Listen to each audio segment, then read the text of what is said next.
Hello and welcome to the Romantic Worldliness Show, the show that analyzes and theorizes romantic literature with 359-ish% accuracy. This week's challenge is to choose a primary romantic text and research how an object within the text informs the interpretation and analysis.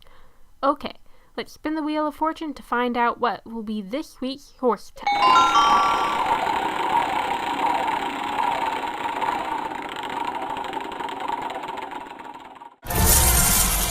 And it looks like The Missionary by Sydney Owenson is the winner. We interrupt our program to bring you this important message.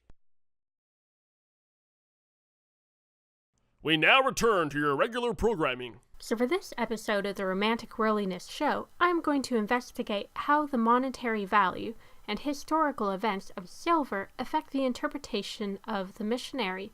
In order to fully understand the relationship of silver and the novel, I will explore the novel's context, the history of silver, and read closely the passages in the novel that contain silver. Before we get to the analysis, we must understand how the novel was written and its context. Owenson, a female Irish patriot, published The Missionary in 1811.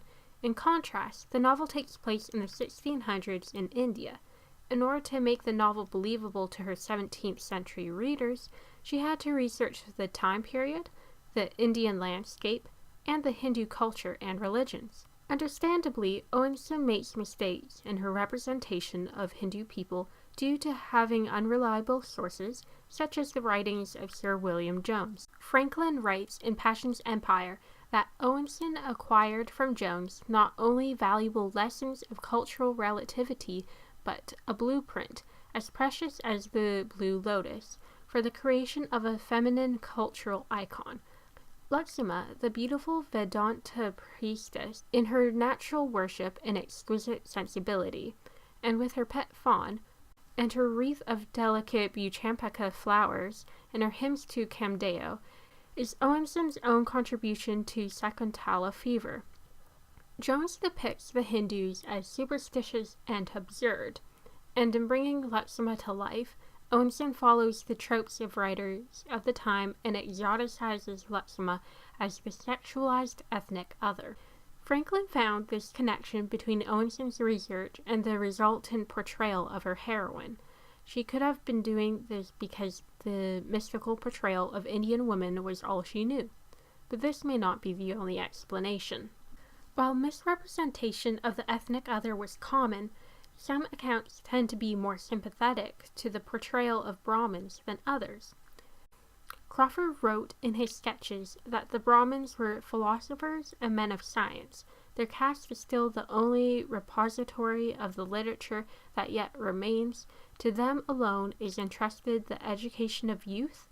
They are the sole interpreters of the law, and the only expounders of their religion.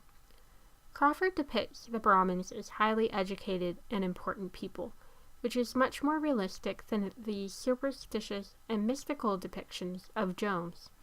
An excerpt from Craufurd's sketches are in the appendix of the novel, so his writings could have been included in Owenson's own research.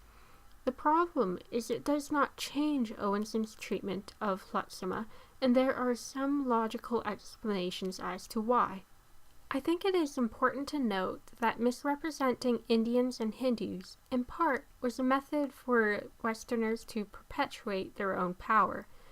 In the Indian Mutiny and Missions, Salmon remarks that some men were heard to denounce all toleration of missions in India, and some were even base enough to protest against all attempts for the enlightenment of India, on the ground that the natives were raised to a level of ourselves, it would be impossible to retain our dominion over them. By presenting them as lesser, it minimizes the fear of India becoming greater than Westerners.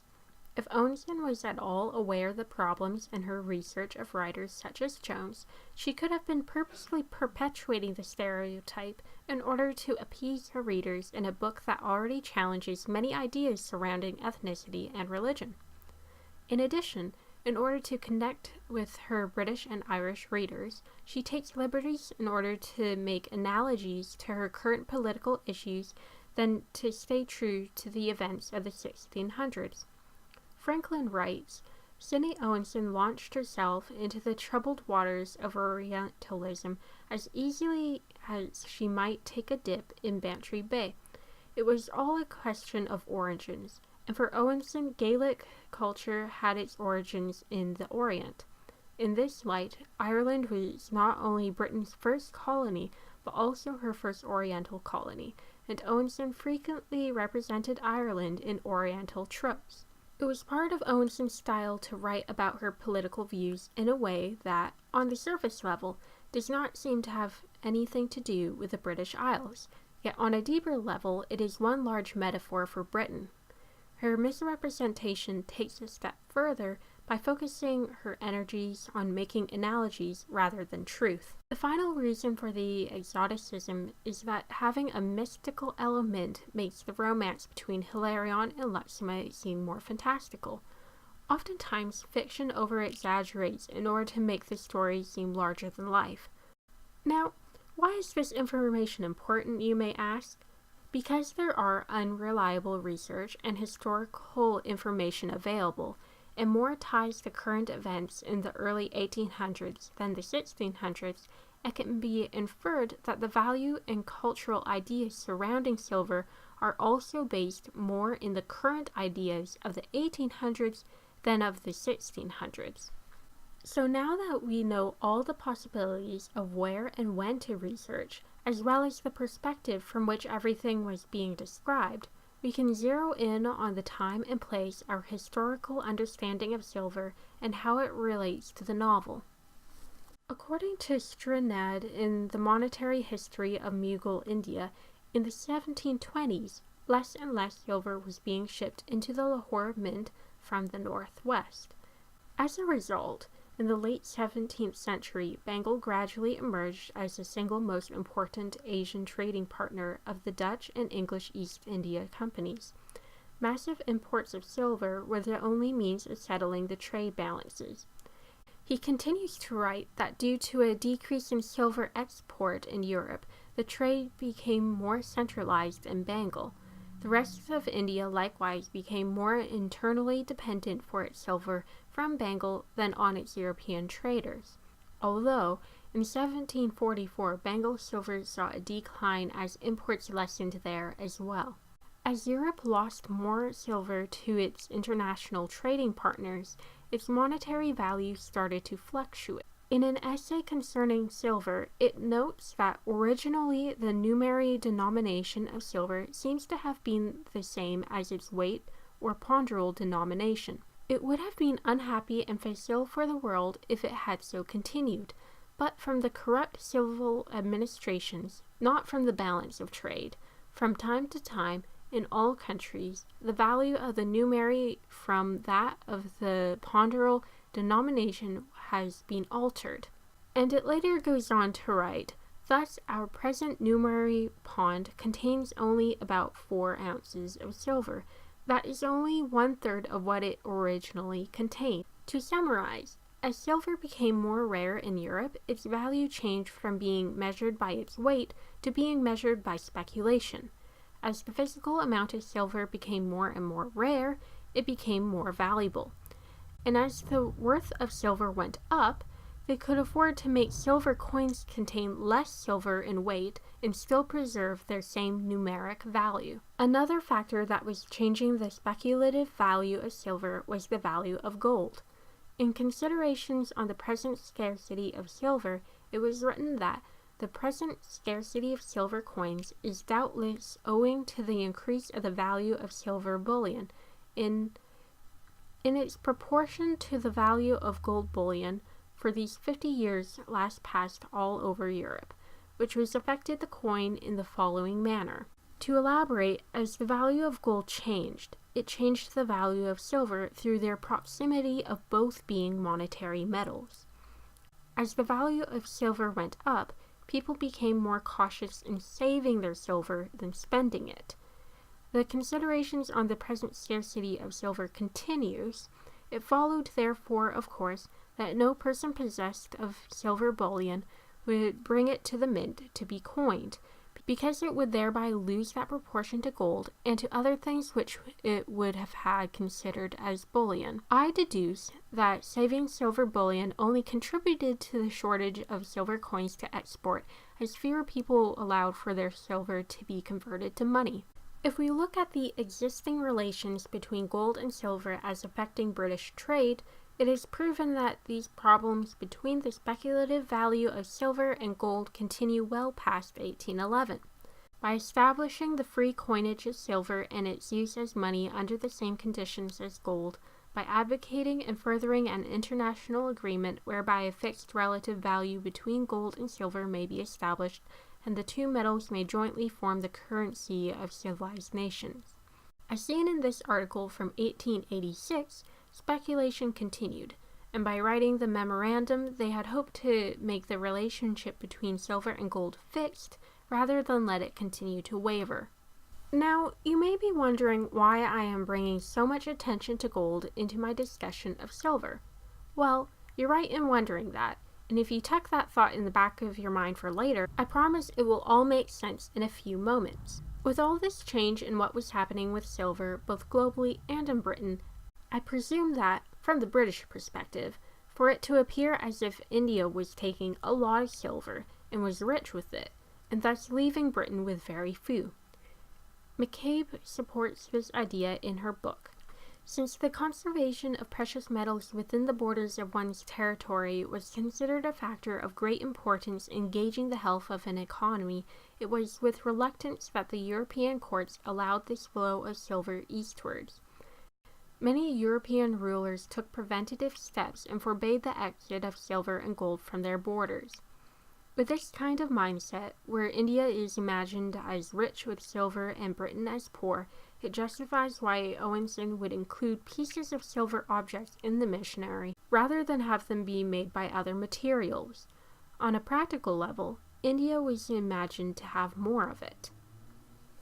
As silver became increasingly valuable, rare, and something people tried to save, both globally and in the British perspective, it places greater importance on the silver objects that are portrayed in literature. Before even knowing anything else about the object, we know that by virtue of it being made of silver, the Romantics want us to pay close attention to it. So now that we understand how the context of the novel leads to the history of silver, and we know what that history is, we can dive into the novel and see how the history is affecting the passages that contain silver. On page 115 to 117, Hilarion rescues Lexima's pet fawn from the wolves, and it is mentioned that the fawn is wearing a silver collar. Let's dissect the scene as the action unfolds. When Hilarion first sees the fawn, he only sees an animal in trouble. He flew to the spot whence it proceeded, and beheld a young fawn in the fangs of a wolf.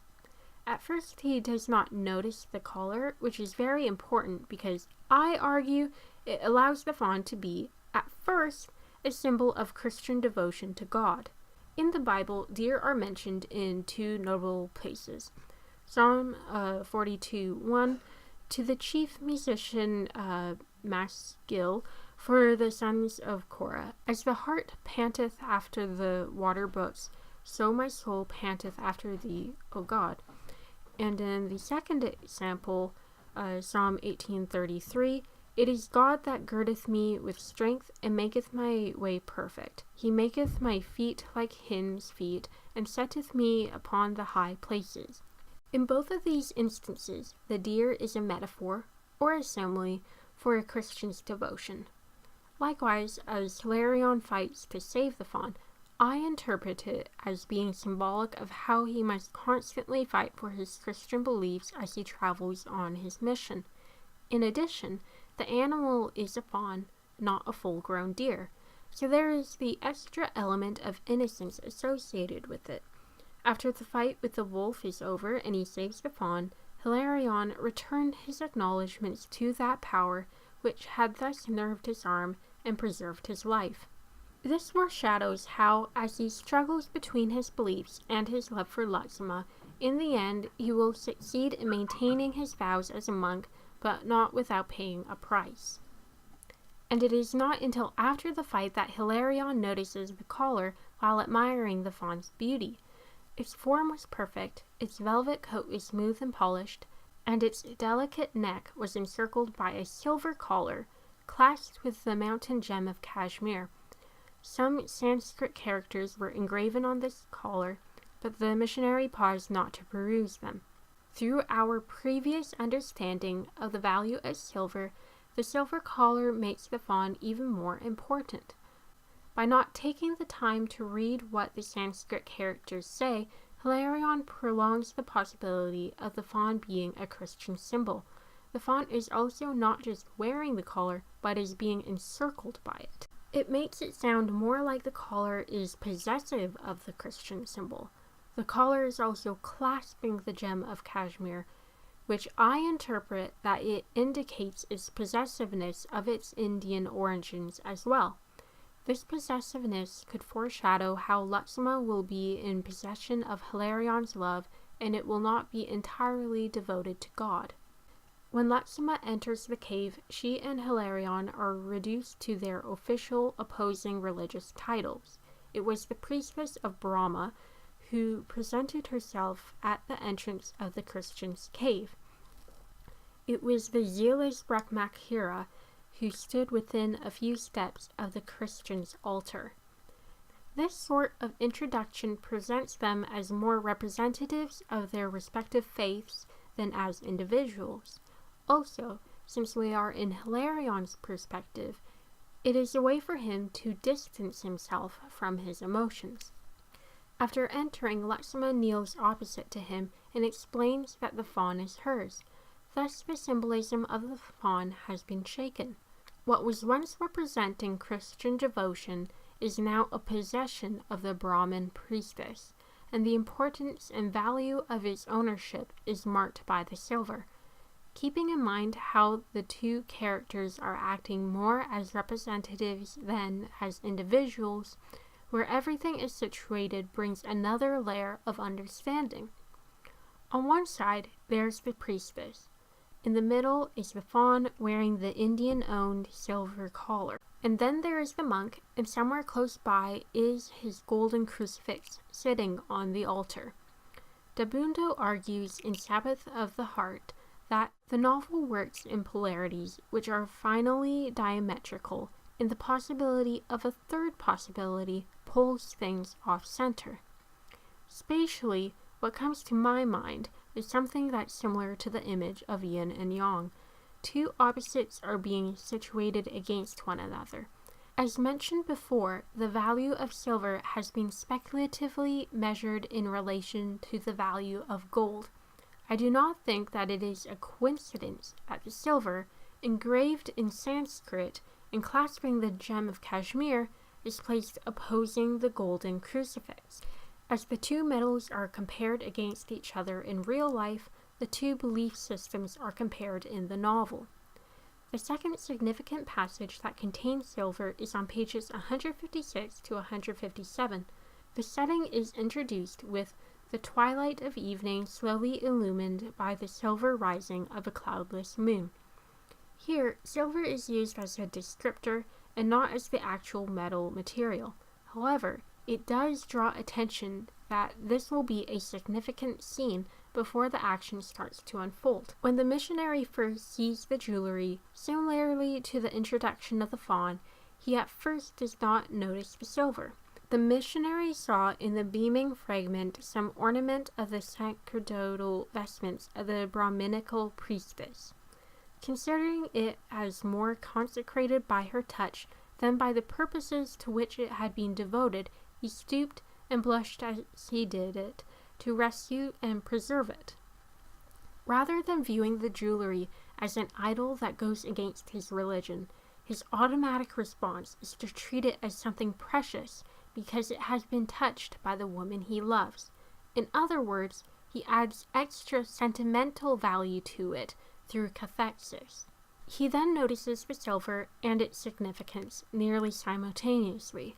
Hilarion realizes it was no gem sacred to religious ornament. It made no part of the insignia worn by the children of Brahma. It was the silver crescent of Islamism. It was the device of the disciples of Muhammad, the ornament worn in the center of the turban of the Mughal officers, and deep impressed on its silvery surface, obvious even to a passing glance, and engraven in Arabic characters, was the name of the heroic and imperial Prince Solomon Shako. Since the crescent is a significant symbol of Islam, there is a sense of religious detestation from Hilarion. As mentioned in Dabundo's writing, the ornament upsets the balance between polarities, both religiously and romantically. On the surface level of plot, there was just Christianity and Brahma, and love and celibacy as polarities. Now, a third religion and the fear of the prince taking Lakshma has been introduced. By making the ornament silver, it adds a third layer of value to the object. It is also indicative of the prince's wealth. The result of the excessive significant value of the ornament is a massive reaction in Hilarion's body. A tension in his brow, a sense of suffocation as though life were about to submit to annihilation, a pulse feeble and almost still, limbs trembling, and eyes which no longer received the light, left him no other voluntary power than to throw himself on the earth, and he lay as though death had given peace to those feelings which nothing in life could at the moment soothe or assuage. I argue that the excessive value of the silver has made his reaction worse than it would have been otherwise. It raises the stakes that Lakshma really could be taken away by the prince. There is the added temptation from his supposed wealth, and it makes Islam an important religion for the reader to be aware of. Bonus round. 2 honorable mentions are of silver as a descriptor instead of a metal. They are the streams of water on page 104 and the Visanti creeper flowers on page 160. In the case of the streams of liquid silver, describing the fruit as golden and water as silver shows the significance of how precious they were to Hilarion in his famished state. And for the liquid silver of the Visanti creepers, it gives the plant extra importance as a creation of God, although in the moment Hilarion is in such a state that he could not appreciate them. So, let's do a recap on everything. Despite the novel taking place in the 1600s in India, it was written in the 1800s from an Irish perspective, and therefore it is more plausible to be researching the history of silver from the late 1700s to the early 1800s. And what I found from the monetary history of silver is that it emphasizes the importance of passages in the Missionary where silver objects appear. And I have concluded that the physical placement of silver in the fawn scenes reflects the monetary history in relation to gold. It also draws attention to Islam and the prince when Hilarion finds the crescent ornament. And that is all for this week's episode of the Romantic Worldliness Show, and I'll see you next time on April 25th for